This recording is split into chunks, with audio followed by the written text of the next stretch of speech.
Hello my dear students, हम जेईपीवाई को discuss कर रहे हैं। क्वेश्चन में हमसे बोला गया है slightly ionised magnesium atom A equals to 24 ion is accelerated to kinetic energy 5 kilo electron volt and is projected perpendicularly into a magnetic field B of the magnitude 0.5 Tesla. The radius of the path formed will be। देखो हमारे पास यहाँ पर जो है slightly ionised magnesium atom दे रखा है, A की value दे रखी है 24। ये देखो मास नंबर है, इसको मास में कन्वर्ट करने के लिए हम क्या करेंगे, 24 को मल्टीप्लाई कर देंगे 1.67 into 10 to the power minus 27 से। ये मास टाइम में कन्वर्ट हो जाएगा, केजी में कन्वर्ट हो जाएगा।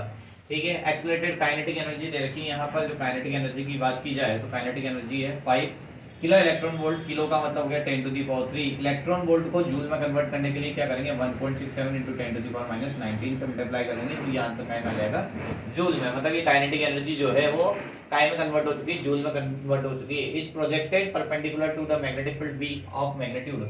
बी जो है उसकी वैल्यू कितनी दे रखी है, 0.5 टेस्ला दे रखी है।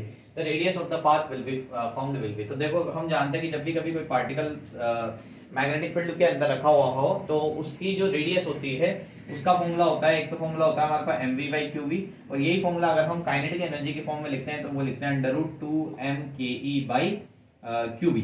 ये हमारे पास जो है वो फॉर्मूला होता है R = √2mke/qv। तो ध्यान देना, यहाँ से हम रेडियस के लिए बात करें तो यहाँ पर हमारे पास हो जाएगा √ तो मास की बात करें तो मास जो है वो कितना दे रखा है अपने को, मास दे रखा है अपने पास 24 into 1.67 into 10 to the power minus 27।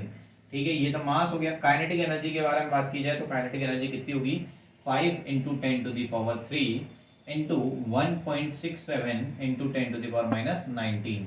Okay, ये हमारे पास काइनेटिक एनर्जी हो चुकी है। अपॉन में क्या है, ठीक है, क्यूवी, क्यू क्या है, चार्ज। चार्ज जो है वो हमारे पास कितना होता है, 1.6 into 10 to the power minus 19 coulomb. और बी मैग्नेटिक फील्ड जो है वो कितना दे रखा है, 0.5 टेस्ला।